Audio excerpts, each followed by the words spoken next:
اور وہاں بٹھایا آپ نے اپنے بچے کو اور اپنی زوجہ جناب ہاجرہ کو، اور بٹھا کر کے یہ واپس پلٹنے لگے تو حضرت ہاجرہ سلام اللہ علیہ نے آواز دی، کہا ابراہیم کس کے سہارے پہ چھوڑ کے جا رہے ہیں؟ جہاں آب زمزم کا کنواں ہے نا، جو لوگ گئے ہیں انہوں نے صفا مروہ کی صحیح کی ہے، صفا مروہ سے باہر نکلے نا، سرکار کی ولادت کا مقام ہے، اس جگہ پہ آب زمزم کا کنواں تھا، وہاں حضرت سیدنا ہاجرہ کو بٹھایا، کوئی چیز نہیں، کوئی درخت نہیں، کوئی کھیت نہیں، کوئی پانی نہیں، کوئی کنواں نہیں، وہاں بٹھایا اور بٹھا کر کے نکلنے لگے تو جناب ہاجرہ فرمانے لگی ابراہیم کس کے سہارے پہ چھوڑ کے جا رہے ہو؟ کہنے لگی اللہ کے سہارے پہ۔ تو پاک باز بی بی نے ایک لفظ پوچھا، کہا ابراہیم یہ میرے رب کا حکم ہے، یہ میرے، بس جن کا عقیدہ توحید مضبوط ہو ان کے لیے ایک جملہ کافی ہوتا ہے، یہ میرے اللہ کا حکم ہے۔ تو جناب ابراہیم علیہ السلام فرمانے لگے ہاجرہ ہاں رب کا حکم ہے۔ جب یہ لفظ کہے تو چاہیے تھا نا حضرت ابراہیم تسلی دیتے، تو بی بی صاحبہ تسلی دینے لگی، عرض کرنے لگی ابراہیم اگر اللہ کا حکم ہے تو پھر آپ ہماری فکر نہ کرنا، اگر یہ رب کا حکم ہے تو پھر ہماری فکر نہ کرنا، جس رب نے ہمیں یہاں تک پہنچایا ہے وہ ہمیں کبھی بھی ضائع نہیں فرمائے گا، پھر فکر نہ کرنا۔ حضرت ابراہیم آ گئے، بات آپ نے سنی ہوئی ہے، اشارہ کرنا مقصود ہے۔ 13 سال میں چلے مان بھی لیا جائے بعض روایات کی روشنی میں کہ آتے جاتے بھی رہے، لیکن مکمل دیکھ بھال اپنے بچے کی پرورش میں پورا حضرت ابراہیم علیہ السلام کا کردار، سارا کردار ماں کا تھا۔ میں جب خواتین کے بارے میں کوئی بات کرتا ہوں تو میں آپ کو اکثر کہتا ہوں کہ یہ صرف بیوی کے لیے حکم نہیں ہوتا، یہ ٹریننگ بیٹی کو دینی ہے اور بہن کو دینی ہے، یہ تربیت کریں اپنے گھر میں۔ میں تجربے کی روشنی میں یہ بات عرض کیا کرتا ہوں کہ بھائی بچے باپ کے فرما بردار اس وقت ہوتے ہیں جب اماں انہیں باپ کا فرما بردار کرتی ہے، اور بچے باپ کے نافرمان بھی تب ہوتے ہیں جب اماں انہیں باپ کا۔ میں نے اپنے کانوں سے سنا ایک دفعہ ایک بچہ اپنے باپ سے کہہ رہا ہے آپ نے تو ساری زندگی باہر گزار دی، پیسے کمانا کون سا مشکل کام ہے، دکھ سکھ تو سارے اماں نے برداشت کیے، سکولوں میں وہ جاتی تھی، فلانا کام وہ کرتی تھی، فلانا کام۔ اب یہ سوچ اس کی ذاتی تو نہیں، یہ اس کو دی گئی ہے، اور اگر اس کو یہ سوچ دے دی جائے کہ اماں کہے کہ میں تو اپنوں میں رہی ساری زندگی، میں نے تو اپنوں میں وقت گزارا، اور تیرا باپ تو کئی دفعہ جنازے بھی نہیں پڑھ سکا، نے تو ماں باپ ایسے دفن کر دیے، وہ اگر یہ سوچ فراہم کرے تو پھر بچہ باپ کا فرما بردار ہوتا ہے۔ اور یہ والی روایتیں ہم بیوی کو سناتے ہیں، حالانکہ کس کو سنانی چاہیے؟ بولیے، بہن اور بیٹی کو، بہن اور بیٹی کو سنائیں یہ باتیں، ان کو سمجھائیں تاکہ آگے جا کے وہ جو گھر ترتیب دے وہ گھر بڑا عمدہ اور نکھرا ہوا ہو۔ حضرت سیدنا ابراہیم 13 سال کے بعد آئے، چونکہ گھر میں اللہ تبارک و تعالیٰ کی دوستی کا چرچا تھا، اللہ تبارک و تعالیٰ کی محبوبیت کا غلبہ تھا۔ 13 سال کے بعد فلما بالغ معہ سعیا، بیٹا جب اتنا بڑا ہوا کہ سال چلنے لگا تو حضرت ابراہیم نے اپنے بیٹے کو بلا کے کہا بیٹا مجھے خواب آئی ہے، میں تجھے ذبح کر رہا ہوں، تیری کیا رضا ہے؟ تو حضرت اسماعیل کہنے لگے یا ابت افعل ما تؤمر، ابا جی اللہ جیسے حکم دیتا ہے میرے ساتھ ویسے ہی کریں، جیسے اللہ حکم دیتا ہے ویسے ہی، بولیے، ویسے ہی کریں۔ حضرت ہاجرہ کو کہا کہ ایک دوست نے دعوت کی ہے تو وہاں جا رہے ہیں، بی بی مطمئن ہے، تفصیلات کی ضرورت نہیں، ختم بات، اعتبار ہے، مطمئن ہو گئی۔ شیطان پیچھے سے آیا اماں کے پاس، ذرا تھوڑی دیر کے لیے تصور جمائیے، یہاں تو پڑوسن آ کے کو بات بتا دیتی ہے خاوند کے بارے میں تو کئی مہینے جھگڑا جاری رہتا ہے، پڑوسن محلے دار۔ شیطان نے آ کے بتایا لفظ کیا ہے؟ کہا حضرہ تمہیں پتا ہے کہاں جا رہے؟ کہا دوست کی دعوت میں۔ تو کہنے لگے دوست کون ہے؟ رب کریم، اور ابراہیم کا خیال ہے کہ اس رب نے مجھے حکم دیا ہے کہ میں ذبح کروں۔ تو حضرت ہاجرہ کہنے لگی کبھی باپ بھی بیٹا ذبح کرتے ہیں؟ شیطان کہنے لگا ان کا خیال ہے کہ ان کے رب نے حکم دیا ہے۔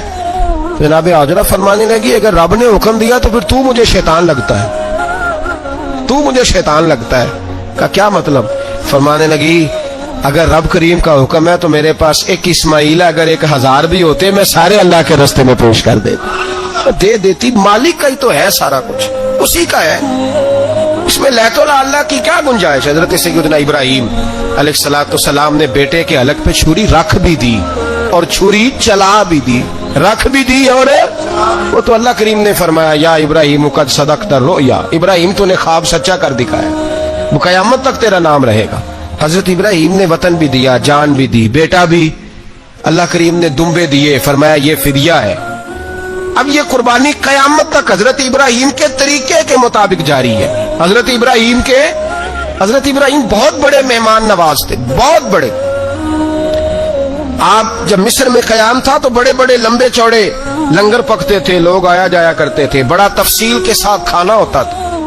مہمان نوازی آپ کی خاص صفت مبارکہ ہے. ہمارے ہاں بھی مہمان نوازی ہوتی ہے امیروں کی, بلکہ اب تو مہمان نوازی اس طرح کی ہے کہ کل تیری میرے پاس دعوت ہے اور پرسوں میری تیرے پاس ہے. وہی امیروں میں وہ چکر رہتا ہے, پارٹیاں دوست ایک دوسرے کو ڈالتے ہیں, تیری طرف پارٹی تیری طرف. اور اسی انداز میں اب یہ عید آئے گی نا, ٹکا پارٹیاں ہوں گی جگہ جگہ. اور لوگ سوال پوچھنے لگے ابھی سے, کہتے ہیں قربانی کا کتنا گوشت گھر رکھنا جائز ہے, قربانی کا کتنا گوشت گھر رکھنا جائز ہے. سارا ہی جی, اس لیے فریزر لے لیں, فریج سے نہیں کام چلے گا. سارا ہی جہاز گھر رکھنا سارا ہی جائز ہے, رکھ لیں. اور خدا کے بندے, قربانی وہ بندہ دیتا ہے جو سارا سال ہی گوشت کھاتا ہے. صحیح کہہ رہا ہوں؟ قربانی صاحب نصاب, صاحب استطاعت بندہ دیتا ہے نا, تو وہ سارا سال ہی گوشت, تو سارا گھر میں رکھنا بھی جائز ہے, لیکن سارا دے دینا بھی. تو جو آ رہی ہے اس پہ کیوں توجہ کرتے ہو؟ جو